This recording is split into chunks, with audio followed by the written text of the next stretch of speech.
ये आपने बोला होप जी, होप नहीं बंद कर दो। तो ये मैंने जेल में सीखा है, बहुत मुश्किल चीज है कि यार आई होप कि मेरे को बेल हो जाए, होप कि कुछ अच्छा होप।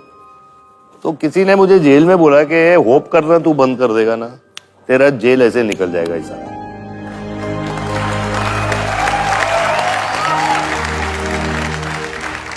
सर छोटा मुंह बड़ी बात है, लेकिन अभी आपने जैसे जेल की बात की, तो जब वो जेल में वो जो टाइम चल रहा था सर, तो आप अकेले थे, आपने कहीं बताया था कि मैं बच्चों को भी नहीं मिलता था अपने, तो उस टाइम पे क्या करते थे अंदर, कैसे संभालते थे अपने आप को?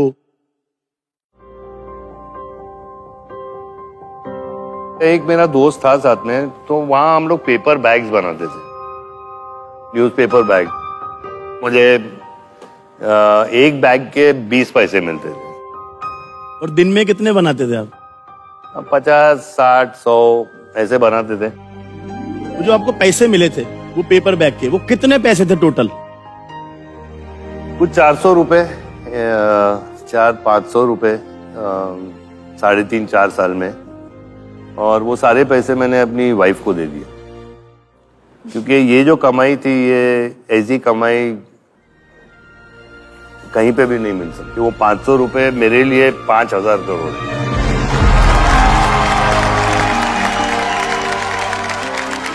लेकिन गार्डनिंग मैंने बहुत की वहां अगर तुम बैठे रहोगे कि मेरे साथ क्यों हुआ और ये क्या हो गया और ये सब क्यों हुआ, वो सब भूल जाने का भी हो गया।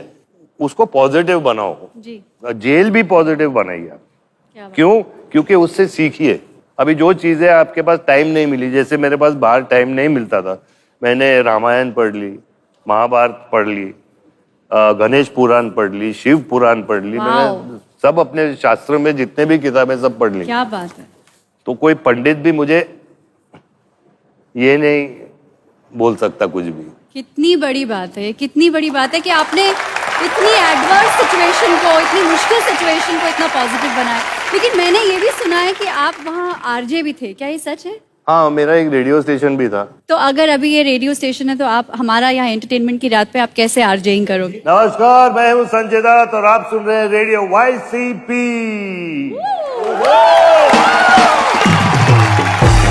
सर ये YCP क्या है? Yerawada central prison.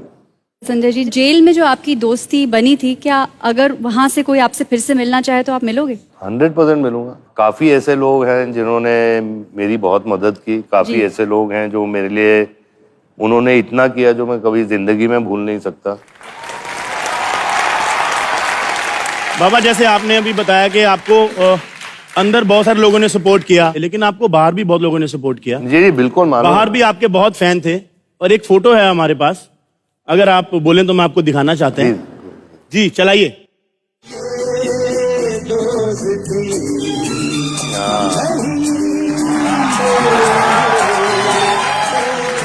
कुछ याद आता है आपको? हाँ, ये 95 की बात है जी। और हाँ, ये सब मेरे भाई हैं और I want to thank them and I love them. क्या बात है। चलिए एक और बहुत प्यारी फोटो है हमारे पास, वो चलाते हैं।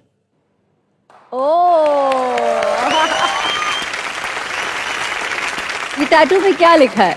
फिर नरगिस और सुनील लिखा। Papa mummy.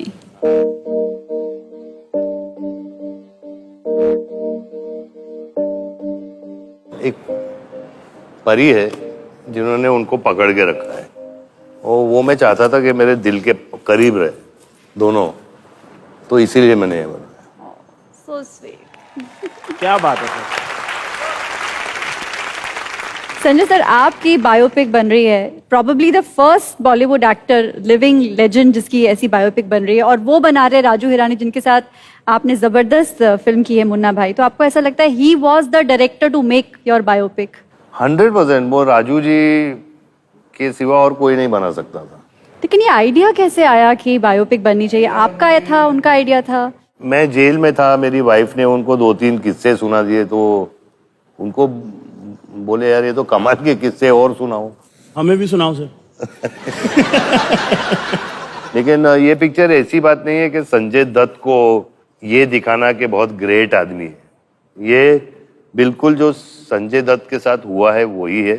जो भी मेरी गलतियां हैं जो हर इंसान करता है, और मैं गलतियों को कबूल करता हूँ। मैं बोलता हूँ हाँ ये मेरी गलती हो गई थी, मैंने उसकी सजा मैंने काट के आया हूँ। Thank you, thank you,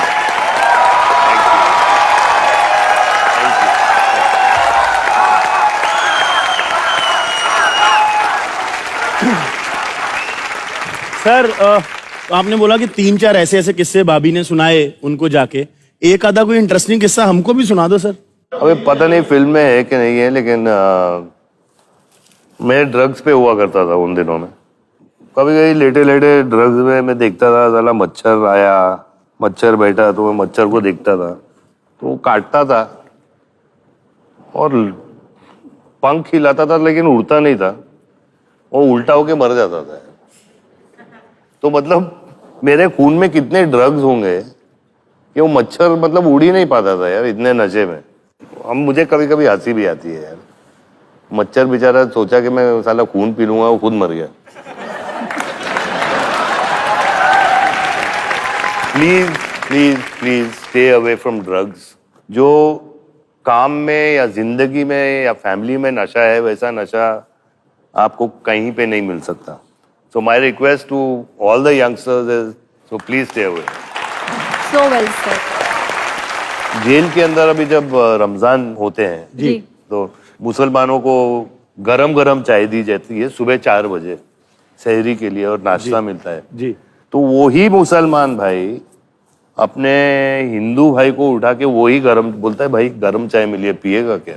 how nice, how lovely. क्या बात है सर। ये जो माहौल जो मैंने जेल में देखा है कि हम लोग सब एक ही हैं, हम लोग इंडियन हैं, हम लोग कोई भेदभाव नहीं था। And human emotions are same everywhere. मेरे को लग रहा है थोड़ा माहौल को क्यूट करते हैं, क्यूट। आपके पास गाड़ियों की भी कमी नहीं है, बहुत सारी गाड़ियां आपके पास, महंगी गाड़ी है, उस गाड़ी में सारे फीचर्स होते हैं, इंजीनियर्स ने अच्छे से गाड़ी बनाई होती है, फिर भी आप उसके आगे नींबू मिर्ची टांग देते हैं, क्यों? नजर नहीं लगे ना गाड़ी पे। आप बिलीव करते हो ऐसे इन चीजों में? मैं बिलीव करता हूँ, क्यों झूठ बोलूं यार, है ना। नींबू मिर्ची या मतलब बिल्ली ने रास्ता काटा तो मतलब रुक जाते हो। रुक जाने का। बिल्ली रास्ता ना काट जाए, सैटरडे को लोहा नहीं खरीदना, किसी के हाथ से ऐसे कैची नहीं लेनी, बलराज के साथ नहीं बैठना। तू गमले जैसा मुंह लेके क्यों बैठा, वो भी खाली गमले जैसा जिसमें सिर्फ जानवर टांग उठा के सुसु करके भाग जाते हैं, क्यों ऐसा मुंह लेके बैठा है तू? सौम्या जी मुझे लग रहा है 5 साल जेल मुझे भी हो सकता है।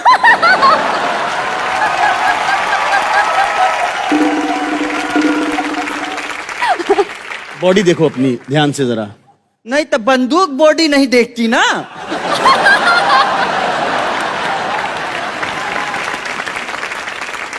और एक और होता है कि उल्टी चप्पल, तो कभी घर में ऐसा हुआ है कि भाभी ने बोला कि चप्पल उल्टी सीधी करना वरना में लड़ाई हो जाएगी? हाँ बोला है उसने। तो करते हो आप सीधी? करना पड़ता है, नहीं तो वो चप्पल मुझे पड़ जाएगा ना यार।